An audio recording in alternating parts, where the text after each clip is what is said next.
رسول الله صلی الله علیه وسلم ته فرمای عقبه ابن عامر رضی الله تعالی عنه ولراغه د الله پیغمبره من نجات ما ته کامیابی پس کی ملاوش زه دا غواړم چې ما الله کامیاب دنیا کې الله ما کامیاب کی په آخرت کې الله ما کامیاب کی مؤمنان مسلمانان زمانه خوشاله دا کارونه ما سره څنګه وش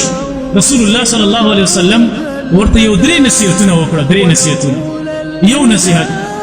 ډېر جامع نصیحتونه دي زه خپل ځان ته کوم ځکه د الله د پیغمبر صحابي ته دا نصیحتونه موږ او تاسو ټولو ته دي رسول الله صلی الله علیه وسلم ورته وفرمایل امسك عليك لسانك اول نصیحت جبه کنټرول کا بس بیسه جبه مخوزوا غلطی خبرې په مکوا چاته ضرر او چاته نقصان مور کوا د قران او حدیث خلاف خبرې مکوا د فسق او د فجور خبرې په مکوا دی جبه باندې کنټرول راواله جبه بیسه مې استعمالوا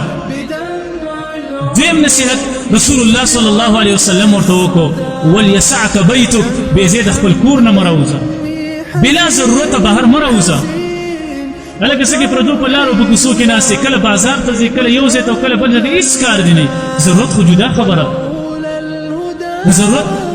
په وجه باندې ډېر شیونه حرام شیونه حلالېږي پاتې لا مباح شیونه بلا ضرورته د کور نه مه راوځه ګوره نن نه څوارلس سوه کاله مخکې دا نصیحت او نن خو دا نصیحت نن په کور کې هم ټولې فتنې دي لا پاتې لا بهره نن خو بالکل په دې دور کې د کور نه بلا ضرورت زما عزتمندو راوتل پکار نه دي دا بیځې ګرځېدل بیځې تعلقات بیځې د خپلو کورونو مخې ته کېناستل په کوڅو په لارو کې کېناستل بیځې بازارونو له تلل بیځې چکرو ته تلل په ایمان ووایي چې دا شي نه د خلکو ایمان خرابوي او کو نه خرابوي یقینا چې خرابوي د کور نه چې راوځي بس ایمان خراب دی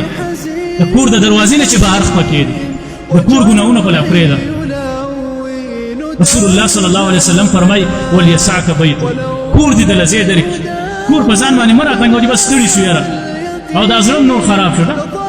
په دې کور کې ذکر او اذکار وکړه تلاوت وکړه د واعظ او د نصیحت خبرې خپل کور کې کوه ماشومانو ته خپل اهل او عیال ته په کور کې دې څنګه زړه تنګېږي د دې فتنو په دې دور کې نو هغه فتنې چې جناب محمد رسول الله صلی الله علیه وسلم فرمایي چې وروسته دور کې به دا فتنې راځي القائم فيه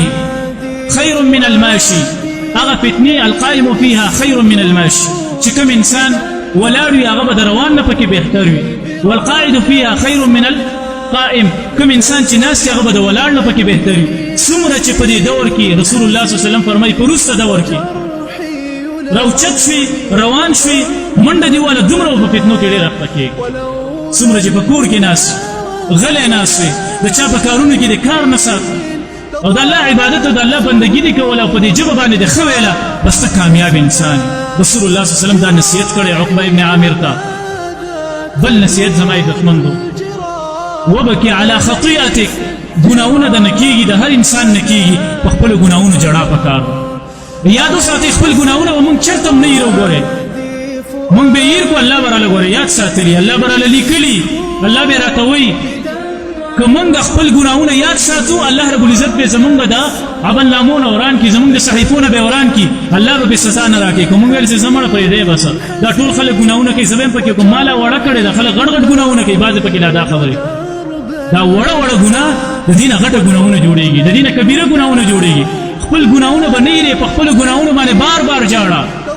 جاړه